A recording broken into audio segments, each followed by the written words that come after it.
Om Asato Ma Satgamaya Tamaso Ma Jyotirgamaya Mrityurma Amritam Gamaya.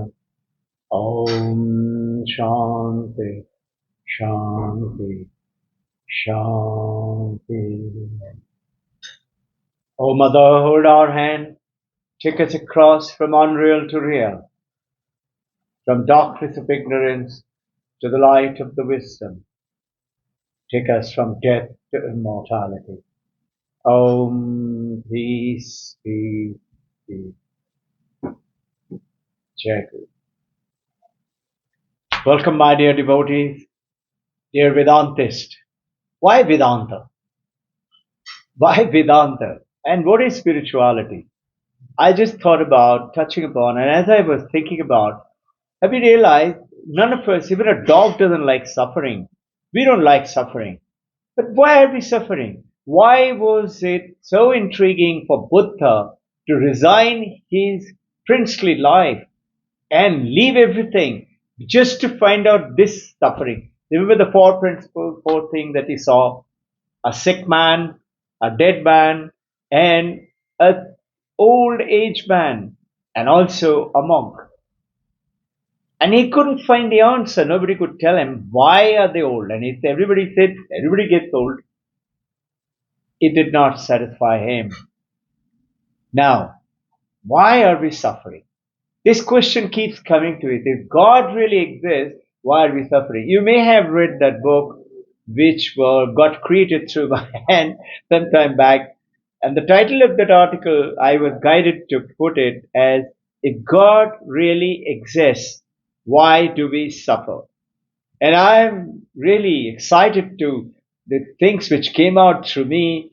I keep reading again and again. I cannot say that I have written it. Nothing happens between you and I. Nothing. Nothing gets done. But we always take the credit. I have done it. No, we have not. You and I are simple Amazon.com delivery guy. Why are we suffering then? It is simply because we are not just left to be driven by nature. In other words, we are not a fixed kind of a life form. A tree will grow to its full extent. An animal life will go to its full extent. A little worm, a grasshopper, will go to its full extent. And it will be born and it will die. And during this process, it will grow to its full extent. The apple tree will produce apple, the mango trees and the jackfruit trees. And apple tree will not worry. I hope my apples do not become mangoes or jackfruit. A tiger cub is born. A tiger cub is not worried. I hope I'll become a full grown big tiger. Is he worried? Is a tiger cub worried that I may not become a tiger? I may turn up into a house cat? Laughing matter, no? Why? Because we can't think of it. A grasshopper will not become a snake or a worm. Why? Because they're all nature driven. But you and I, you know what is it? We have absolute freedom to be what we want to be. A tiger doesn't have freedom to be a deer or a gorilla or a tiger or an elephant. Or an elephant doesn't have a freedom to be a grasshopper or a bird. Are you with me? Are you understanding? You have a freedom to be brilliant, great, a Nobel laureate, great poetess, writer, to a great sports person, to a great political leader, a great human being. Why? Because we have that infinite freedom and we can transform through the seven principles of life. It came to me in my meditation. First is you must have fun. Everybody loves fun from baby's childhood onwards. Nobody likes sorrow. But look carefully. We do have fun. We do have bliss. We do have ecstasy. We also have suffering, we also have pain, we also have misery, we also have depression.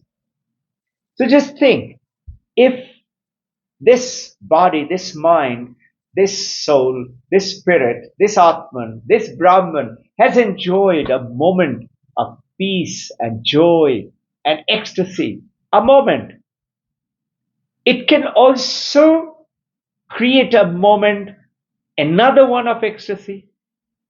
But what happens? We have little joy, and we have little suffering, and little more pain, and then little more hurt, and then little better, and feeling better.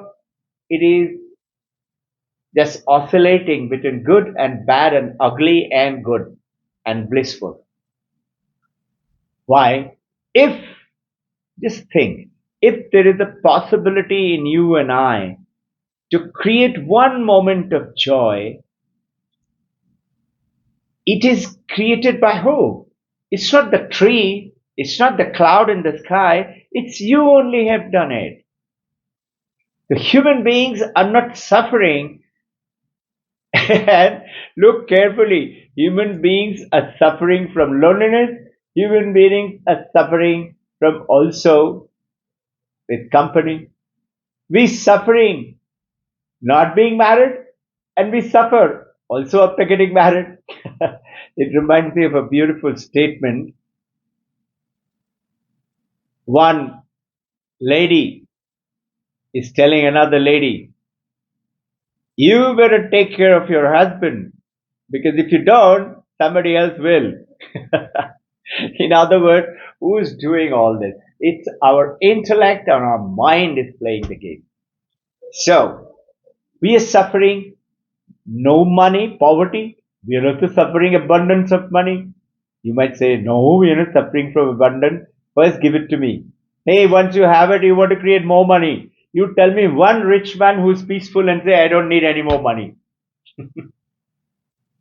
So, you're suffering lack of education. You're suffering after being educated. Have you realized the educated people are creating maximum suffering in this world for the people or not? It is not the ignorant villagers creating trouble for the whole world and nuclear bombs and things like that. It's the educated mass. We are suffering being educated. We are also suffering not being educated. What is it we are not suffering? We're suffering everything. Why? Because you have a sharp intellect, sharp like a knife. It cuts through. And you have a sharp mind with a fantastic memory, four functions of the mind: intellect, buddhi, memory, smriti, and feeling and ego. I am Robbin Ghosh. I have an identity. And who am I? This body, this mind. The moment you say, who am I? This one. This is the mistake. So why Vedanta? Vedanta takes you across to show you you can have that one moment of bliss and the joy, and you can recreate another one and another one and another one.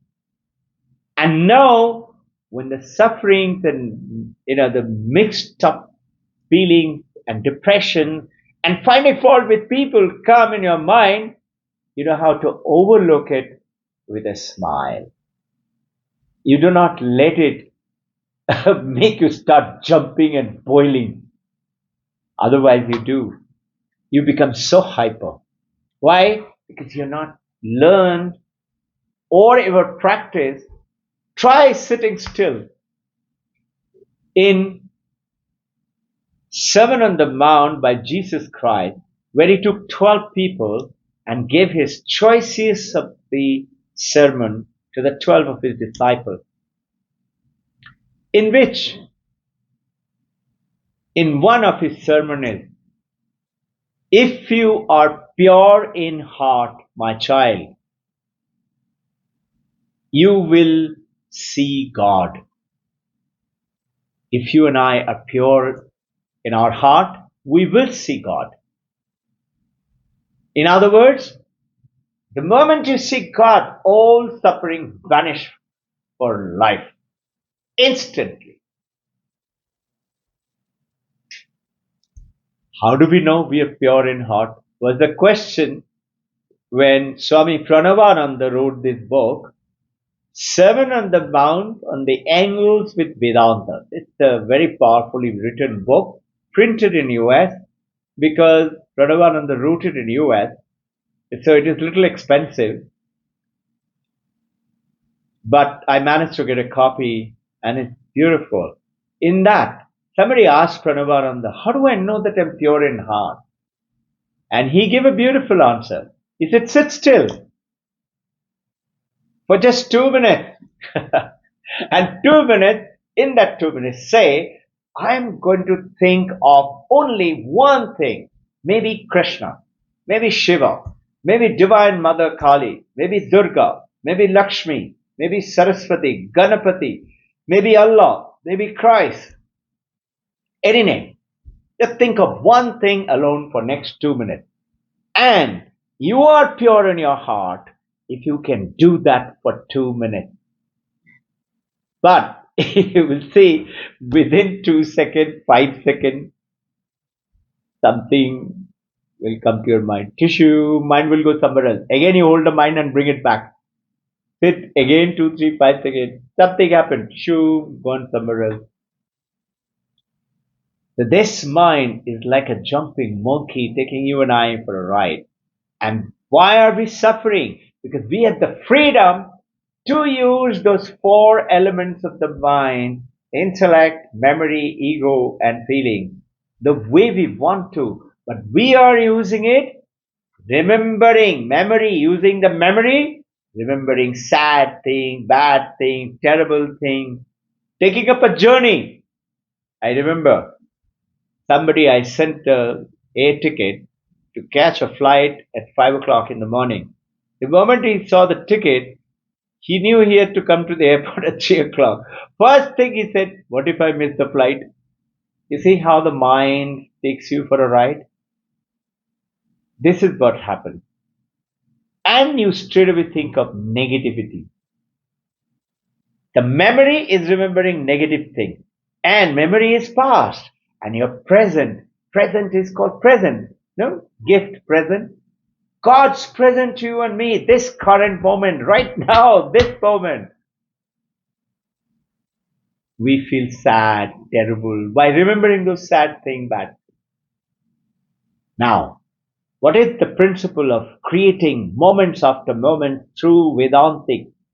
No, I'm not this body, not the mind, not this feeling. I'm something else. I'm the light of the light, Jyoti the Jyoti, Saprabha, Asanga Aham, Asanga Aham, Asanga Aham. Meaning, I am only one. Ekam Advaitam. Bahuda Vidanti. People call it many, but we are only one. All of us are one. Different name, yes. Different body, yes. Different gender, yes. Different role to play, yes. But we are all one. And that one is the light of the light. You can see me and hear me right now. How? Because of that C for consciousness, Chetana. Because consciousness powers your mind, which is called reflective consciousness or subconscious mind, which in turn powers the brain. Brain in turn powers the five senses, and five senses get the world through the senses, gather it and bring it inside for us to experience the world. But the world is out there. Unfortunately, our education system is also taken to educating things which are out there. In Harvard, in Stanford, in Oxford, in university, in school, and colleges, what is written in a book or a computer or in the whiteboard or what the teacher tells. Nobody is making that schooling, education, college, university to tell you, yes, use all these faculties to discover the world from outside, but learn to discover what is within you. Infinite possibility which is within. And Swami Vivekananda says that education is the manifestation of that power from within to outside. In other words, find that bliss, that joy within and give it to everybody. So remember 7 principles. Fun. Second is freedom. All are with F. Very nice. Good discovery. F for fun. F for freedom. Be free. Not be bounded. We are bounded by this body and the mind. I am like that. I'm sitting here. I cannot be with you there. But I'm here. Number 3, flexibility, not rigidity. Be flexible. Be adjustable, amiable. Number 4, fearless. Once you have faith in God and the Supreme, be fearless. I'm protected every moment of my life. Something will, my mind will come and say, what if that happens? You chop it up and say, shut up. I'm protected.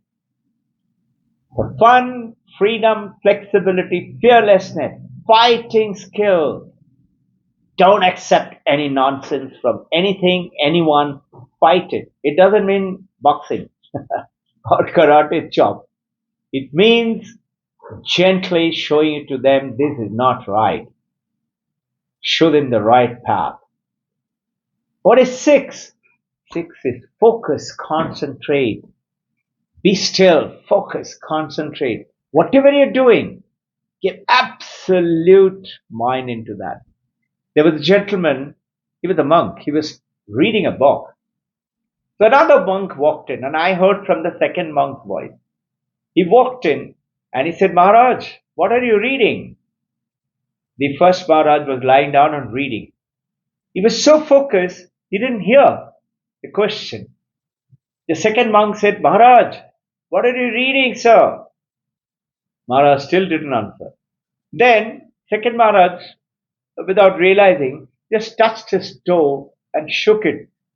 He still didn't realize. He was still reading that book. He was not sleeping.